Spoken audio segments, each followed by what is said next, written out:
Major concerns tonight in Boomtown about what is in the water that's coming out of data centers. There's a proposed permit from the Ohio EPA that would allow data centers to get rid of wastewater into lakes and streams. There are at least 120 data centers just in the Columbus area, shown on this map here behind us.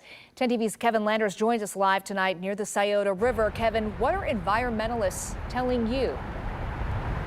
Well, environmental groups say they're very worried that if these permits get approved, the quality of water in Ohio will suffer.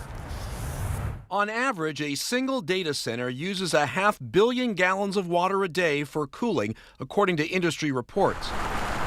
Some of that wastewater could be discharged into Ohio's lakes and streams under a permitting process under review by the Ohio EPA. Environmental groups have concerns about the impact to water quality in rural communities. It's like a small city, the discharge that will come out of these.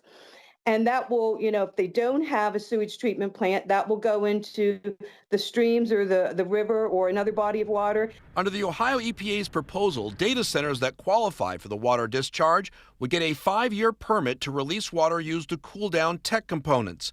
In a statement to 10 TV, the Ohio EPA said, quote, Ohio EPA does not allow discharges that harm aquatic life, recreation, or human health. Every permit includes strict limits and monitoring requirements to ensure water quality standards are met at the state and federal levels. Opponents worry about the chemicals inside the discharged water, like PFAS, also called forever chemicals.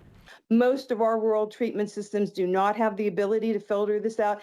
So if you're discharging water with those possible contaminants, it's definitely going to lower the water quality. The EPA says data centers are not expected to be a source of PFAS and have not been identified by the U.S. EPA as potential dischargers.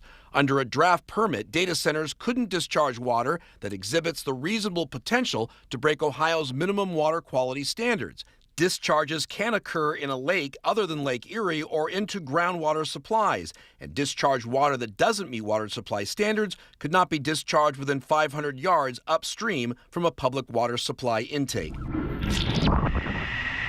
While the state's water protection program, known as H2O Ohio, doesn't set rules for pollutant discharges, opponents question if the state can ensure the state's water system is protected if the discharge permits are approved. I don't really think the EPA in Ohio is a good enough steward. I don't think there are enough people on staff to cover the amount of data centers and the volume that they're proposing right now. Now, the public has until January 16th to file a comment with the Ohio EPA about these permits. We have information on how you can reply on our website at 10tv.com. Reporting live downtown, Kevin Landers, 10 TV News.